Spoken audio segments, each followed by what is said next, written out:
तो shark tank India start हो चुका है, लेकिन मेरे जैसे लोगों को उसमें कुछ टर्म्स, बिजनेस टर्म्स यूज होती हैं तो वो समझ में नहीं आती। तो आज हम उन्हीं सब बिजनेस टर्म्स को सिंपल टर्म्स करके समझने वाले हैं कि उनका असलियत में मतलब क्या होता है, ताकि आप जब शार्क टैंक इंडिया वो शो देखें तो आपको कोई दिक्कत ना आए और आप आसानी से जो है वो उस शो को देख पाए। So hey guys, this is Ajay Sharma. I welcomes you all to my YouTube channel जिसका नाम है फिन ओशन। तो जो पहला टर्म है वो है टर्नओवर। टर्नओवर का मतलब होता है कि जो भी आपका प्रोडक्ट है या जो भी आपकी सर्विस है उसको आप एक पर्टिकुलर पीरियड में सेल करके कितना इनकम जनरेट करते हो। फॉर एग्जाम्पल, मान लो कि आपकी एक कपड़े की शॉप है और आप उस शॉप में 1 लाख पीसेस कपड़े के एक साल में बेच देते हो, जिसकी कॉस्ट एवरेज 1000 रुपए है। तो आपका एक साल में टर्नओवर 1 लाख पीसेस इंटू 1000 रुपए, तो टोटल टर्नओवर हो जाएगा आपका 100 करोड़ रुपए। दूसरा एग्जाम्पल इसका ये है कि मान लो आप एक सर्विस इंडस्ट्री में हो, फॉर एग्जाम्पल रेस्टोरेंट सर्विसेज में हो, तो अगर आप 1 लाख कस्टमर्स को अपने फूड ऑर्डर्स सप्लाई करते हो और अगर आप वो फूड ऑर्डर्स 100 रुपए का एक बेचते हो तो इसका टोटल टर्नओवर हो जाएगा 10 करोड़ रुपए। तो चाहे वो प्रोडक्ट्स हो या सर्विसेज हो, total turnover means the total turnover from the sale of your product और फ्रॉम रेंडरिंग योर सर्विसेज। दूसरा टर्म है ग्रॉस प्रॉफिट मार्जिन। जो हमने फर्स्ट स्टेप में टर्नओवर कैलकुलेट किया था उसमें से अगर हम डिडक्ट कर देते हैं COGS को, COGS मतलब होता है कि कॉस्ट ऑफ गुड्स सोल्ड, अगर हम टर्नओवर में से COGS को लेस कर देते हैं, जो भी हमारा अमाउंट आएगा वो हमारा ग्रॉस प्रॉफिट मार्जिन होगा। टर्नओवर के केस में जो मैंने एक आपको एग्जाम्पल दिया था, सेकंड एग्जाम्पल में आपका जो है एक रेस्टोरेंट था। रेस्टोरेंट में आप फूड्स की सर्विसेज देते थे, तो वो खाने की सर्विस देने के लिए पहले वो खाने को बनाना होता है या फिर पहले वो खाने के लिए जो भी मटेरियल्स होते हैं तो उन सब मटेरियल्स को खरीदना पड़ता है। तो ये खरीदने की कॉस्ट मतलब कि परचेजिंग कॉस्ट, जो फर्स्ट एग्जाम्पल था मैंने वहाँ पे आपको मैन्युफैक्चरिंग कॉस्ट के बारे में बताया। अगर आप कोई भी प्रोडक्ट को मैन्युफैक्चर करते हो तो वो मैन्युफैक्चरिंग कॉस्ट आपकी कॉस्ट ऑफ गुड्स सोल्ड होगी। और यहाँ पे सेकंड एग्जाम्पल में जो है जो सर्विस की कॉस्ट है, मतलब फूड प्रोडक्ट बनाने के लिए जो मटेरियल्स आपने यूज किए हैं, फॉर एग्जाम्पल एक पर्टिकुलर सब्जी है, उस सब्जी को बनाने के लिए आपने आलू, प्याज, फिर उसके बाद जो भी मसाले हैं वो सब आइटम्स को परचेज किया होगा। तो ये आपके उस फूड प्रोडक्ट को बनाने के लिए जो भी मटेरियल्स यूज किए हैं इन सब की कॉस्ट एडअप होगी। इसी को हम लोग कॉस्ट ऑफ गुड सोल्ड कहते हैं। लेकिन ये तो मैंने सिर्फ आपको एक समझाने के लिए एग्जाम्पल दिया। कॉस्ट ऑफ गुड सोल्ड में सिर्फ मटेरियल की कॉस्ट ही नहीं आती, बल्कि इसमें आती है डायरेक्ट लेबर की कॉस्ट भी। डायरेक्ट लेबर मतलब होता है वो लेबर जो कि डायरेक्टली आपकी हेल्प करता है उस प्रोडक्ट को बनाने के लिए। जैसे कि एग्जाम्पल, आपने जो फूड बनाया है उसको बनाने के लिए जो शेफ होगा, तो शेफ की सर्विसेज आपने लिए और जो उसको पेमेंट किया होगा ये आपके डायरेक्ट कॉस्ट में एडअप होगा। प्लस जो आपने डायरेक्ट एक्सपेंसेस किए होंगे, डायरेक्ट एक्सपेंसेस मतलब कि फॉर एग्जांपल हल्दीराम का आपने फ्रेंचाइजी लिया है, तो जो ये फ्रेंचाइजी की कॉस्ट आपने पेमेंट की होगी तो ये फ्रेंचाइजी की कॉस्ट डायरेक्ट एक्सपेंसेस मानी जाएगी और ये भी आपके COGS में एडअप होगा। प्लस COGS में आती है फैक्ट्री कॉस्ट भी। फैक्ट्री कॉस्ट की मतलब जिस भी फैक्ट्री में वो खाना बन रहा है उस फैक्ट्री में जो भी एक्सपेंसेस होते हैं वो आपके फैक्ट्री कॉस्ट में आते हैं। तो हमने देखा कि COGS में कौन कौन सी कॉस्ट आती है। इसमें आती है डायरेक्ट मटेरियल की कॉस्ट, डायरेक्ट लेबर की कॉस्ट, डायरेक्ट एक्सपेंसेस की कॉस्ट और आती है इसमें factory cost. Gross profit margin use होता है मतलब आपने जो प्रोडक्ट को सेल किया माइनस कितने कॉस्ट पे वो प्रोडक्ट बन गया, जो भी ये बैलेंस अमाउंट आती है इसको हम लोग यूज करते हैं ग्रॉस प्रॉफिट मार्जिन के लिए। जितना भी ये हायर होगा उतना ही ज्यादा हमारे प्रॉफिट होने के चांसेस ज्यादा हो जाएंगे। तीसरा है net profit margin.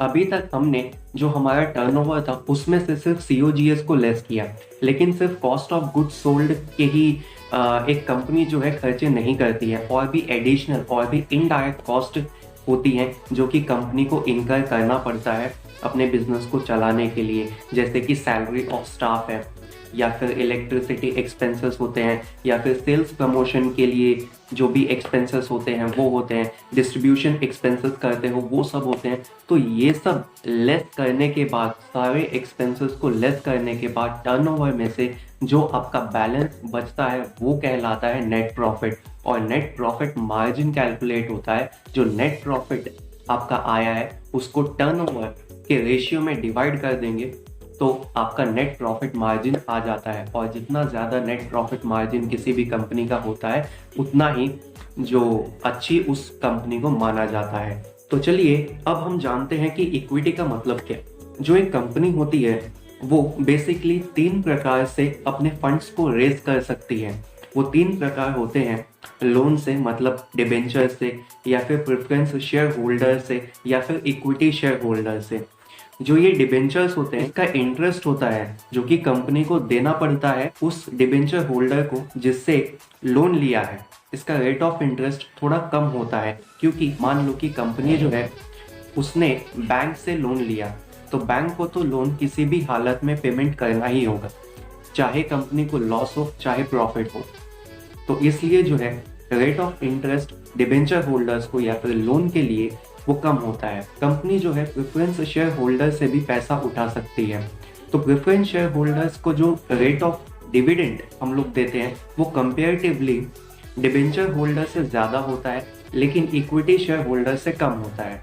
Preference share holder से पैसा उठाना मतलब होता है कि भाई हम आपको प्रेफरेंस देंगे जब कंपनी लिक्विडेट हो जाएगी। तो ये प्रेफरेंस देने का मतलब क्या होता है कि भाई हम आपको इक्विटी शेयर होल्डर से पहले पेमेंट करेंगे अगर कंपनी लिक्विडेट होती है तो। इसलिए प्रेफरेंस शेयर होल्डर्स का जो रिस्क होता है कंपेरेटिवली इक्विटी शेयर होल्डर्स के वो थोड़ा कम होता है। अब बात करते हैं हम लोग इक्विटी शेयर होल्डर्स की, मतलब इक्विटी की। आपने शार्क टैंक इंडिया में देखा होगा कि शार्क कहते हैं I want 20% of your equity. तो ये 20% ऑफ योर इक्विटी मतलब क्या कि मुझे आपकी कंपनी का 20% हिस्सा चाहिए, और हिस्सा लेने का मतलब होता है ओनरशिप। इक्विटी शेयर होल्डर्स को ओनर कहा जाता है। तो अगर 20% हिस्सा वो एक कंपनी में लेते हैं, इसका मतलब ये होता है कि जब कंपनी लिक्विडेट होगी तब सब कुछ पेमेंट काटने के बाद इक्विटी शेयर होल्डर को 20% दिया जाएगा। इसके ऊपर जो रेट ऑफ डिविडेंड होता है वो ज़्यादा होता है कंपेरेटिवली प्रेफरेंस शेयर होल्डर और डिबेंचर होल्डर्स के ऊपर, क्योंकि इनका रिस्क भी ज़्यादा होता है। रिस्क ज़्यादा क्यों होता है? क्योंकि इनको सबसे लास्ट में पेमेंट किया जाता है। लेकिन इसका मतलब ये नहीं है कि जब कंपनी लिक्विडेट होगी तभी हम लोग इक्विटी शेयर होल्डर्स को कोई भी पैसा देंगे। जब कंपनी को नेट प्रॉफिट होता है तो उस नेट प्रॉफिट जो हमने अपने पिछले एग्जाम्पल में भी कैलकुलेट करना सीखा, उस नेट प्रॉफिट के ऊपर उस इक्विटी शेयर होल्डर का 20% हिस्सा बन जाता है। तो ये 20% भी कंपनी को जो है देना होता है भविष्य में। मैंने आपको जस्ट अभी अभी कहा कि कंपनी को 20% नेट प्रॉफिट का इक्विटी शेयर होल्डर्स को देना पड़ता है। ये मैंने आपको गलत कहा क्योंकि मैं आपको नेट प्रॉफिट तक लेके जाना चाहता था। तो नेट प्रॉफिट तक पहुंचने के बाद 20% ऑफ नेट प्रॉफिट कंपनी को नहीं देना पड़ता इक्विटी शेयर होल्डर्स को। वो इसलिए क्योंकि नेट प्रॉफिट आपका आता है सारे एक्सपेंसेस को लेस करने के बाद, जो इसमें एक सोर्स ऑफ फाइनेंसिंग होता है। मतलब कि डिबेंचर से अगर कंपनी ने पैसा उठाया होता है तो जो उसके ऊपर इंटरेस्ट पेमेंट होता है, इंटरेस्ट तो नेट प्रॉफिट कैलकुलेट करते टाइम हमने काट लिया, लेकिन प्रेफरेंस डिविडेंड को पैसा हमने नेट प्रॉफिट कैलकुलेट करते टाइम नहीं काटा। तो नेट प्रॉफिट में से आपका जो है टैक्स पहले कम होगा। तो ये टैक्स एक्सपेंसेस आपका कम होने के बाद आप जो है प्रेफरेंस शेयर होल्डर्स को भी डिविडेंड दोगे, क्योंकि मैंने जैसा कि कहा था कि प्रेफरेंस शेयर होल्डर्स को प्रेफरेंस हम लोग देंगे इक्विटी शेयर होल्डर्स को पैसा देने से पहले। तो प्रेफरेंस शेयर होल्डर्स को जो भी अमाउंट बनती होगी हम उसको देने के बाद जो भी इस नेट प्रॉफिट का अब जो आया है, मतलब ये अब नेट प्रॉफिट नहीं बचा आपका, अब हो गया है ये earnings available to equity shareholders. अब सिर्फ हमको जो है इक्विटी शेयर होल्डर्स को पैसा देना है जहां से हमने पैसा उठाया था। तो जिस भी शार्क ने कंपनी को कहा था I want 20% equity in your company, उस शार्क को जो है कंपनी इन ये सब एक्सपेंसेस लेस करने के बाद 20% जो है दे देगी। और इसके ऊपर रिस्क भी ज़्यादा होता है इसलिए जो है इक्विटी का रेट भी ज्यादा होता है, इसलिए 20% वो मांग सकते हैं। कई बार तो जो शार्क है हमने देखा है कि 50% भी मांगते हैं। तो चलिए अब हम जानते हैं रेवेन्यू रन रेट का मतलब क्या होता है। जब एक कंपनी अपने रेवेन्यू को प्रोजेक्ट करती है, मतलब कि फ्यूचर रेवेन्यू कितना होगा ऐसा अनुमान लगाती है based on past revenue generated. ये पास्ट रेवेन्यू जनरेटेड कुछ महीनों का हो सकता है या फिर कुछ क्वार्टर्स का हो सकता है। फॉर एग्जाम्पल, एक कंपनी का रेवेन्यू पिछले 2 क्वार्टर्स का 10 करोड़ था, तो आने वाले 2 क्वार्टर्स में रेवेन्यू और 10 करोड़ होगा, मतलब कि 1 साल का रेवेन्यू 20 करोड़ बन जाएगा, ऐसा अनुमान कंपनी ने लगाया है। रेवेन्यू रन रेट यूजफुल होता है जहां पे कंपनी एक स्टेडी रिटर्न कमाती है, ना कि जिसका एक सीजनल नेचर ऑफ बिजनेस होता है। लेकिन जिस कंपनी का बिजनेस अगर सीजनल होगा तो उस कंपनी के लिए रेवेन्यू रन रेट हम लोग नहीं देख सकते, क्योंकि रेवेन्यू रन रेट कैलकुलेट करते वक्त हम जो मार्केट कंडीशंस है उसको कांस्टेंट एज्यूम करके चलते हैं।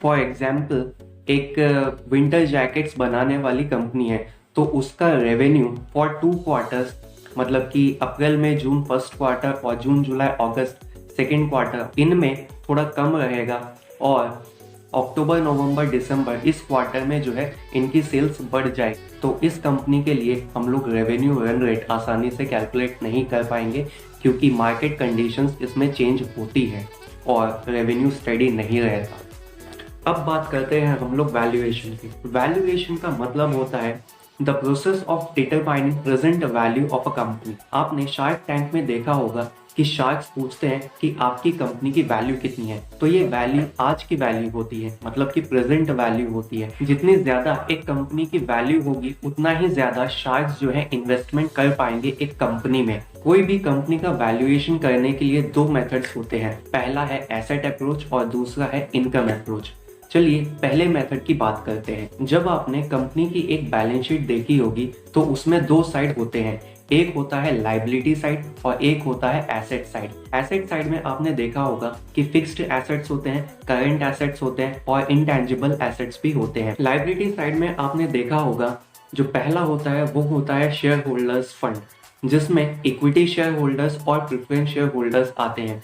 दूसरा होता है नॉन करंट लाइबिलिटीज, इसमें जो लॉन्ग टर्म लाइबिलिटीज होती हैं जैसे कि डिबेंचर्स हो गए या फिर और कोई लोन हो गया, तो ये सब आते हैं। और तीसरा पार्ट होता है करंट लाइबिलिटीज का। तो एसेट अप्रोच में वैल्यूएशन कैलकुलेट होती है नेट एसेट्स की फेयर मार्केट वैल्यू लेते हैं।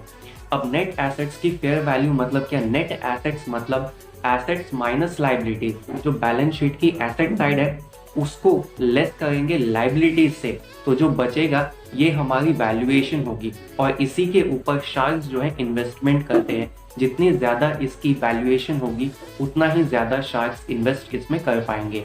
दूसरी अप्रोच मतलब कि इनकम अप्रोच में हम एक कंपनी फ्यूचर में कितना कैश जनरेट कर सकती है ये एनालाइज करते हैं, और जितना ज्यादा वो कैश जनरेट करती है इतनी ही ज्यादा इसकी जो है वैल्यूएशन होगी और शार्क्स इसके ऊपर इन्वेस्टमेंट करते हैं। वैल्यूएशन जरूरी नहीं है कि हर शार्क्स की वैल्यूएशन उस कंपनी के लिए एक ही वो लोग कहें, कि वैल्यूएशन अलग अलग हो सकती है अलग अलग फैक्टर्स को ध्यान में रखते हुए, और अलग अलग वैल्यूएशन होगी तो अलग अलग इन्वेस्टमेंट भी शार्क्स की तरफ से आ सकती है। सीड फंडिंग मतलब एंजल फंडिंग। सीड मतलब होता है कि बीज। जब एक बीज को बोया जाता है तो वो जो बीज है, बीज को खरीदने के लिए जब हम पैसे उठाते हैं तो उसे कहते हैं सीड फंडिंग। अभी से हमने सिर्फ बीज बोया है, उस बीज के ऊपर फल नहीं आए हैं, तो मतलब कंपनी के रेस्पेक्ट में ये होता है कि जब एक कंपनी प्रॉफिट जनरेट नहीं करने लगी है, मतलब कि कंपनी जब एक अपनी इनिशियल स्टेज में है और हम उसी वक्त उस कंपनी को फाइनेंस करते हैं, तो ये होता है सीड फंडिंग। वेंचर कैपिटल का मतलब होता है कि जब कंपनी एक बन गई होती है और जब वो रेवेन्यू जनरेट करती है तो उसको और एडिशनल फंड्स चाहिए अपने बिजनेस को बढ़ाने के लिए, ये होता है वेंचर फंडिंग। वेंचर कैपिटलिस्ट जो होते हैं वो जनरली लॉन्ग टर्म के लिए कंपनी में इन्वेस्ट करते हैं। नॉर्मली वेंचर कैपिटल इक्विटी के फॉर्म में आता है, ना कि प्रेफरेंस शेयर्स के फॉर्म में, ना कि डिबेंचर्स के फॉर्म में। तो आशा करता हूँ कि आज का ये वीडियो आपको बहुत अच्छा लगा होगा और कुछ ना कुछ आपको इससे सीखने को मिला होगा, और आप अच्छे से अब शार्क टैंक इंडिया शो जो है वो देख सकते हो। तो इन्हीं बातों के साथ आज का ये वीडियो मैं एंड करता हूँ। अच्छा लगा हो तो इस वीडियो को लाइक करें, शेयर करें, सब्सक्राइब करें। आपकी श्रद्धा अनुसार आपको जो करना है आपको करें। तो मिलते हैं नेक्स्ट वीडियो में नेक्स्ट टॉपिक के साथ। Thank you guys. जय हिंद।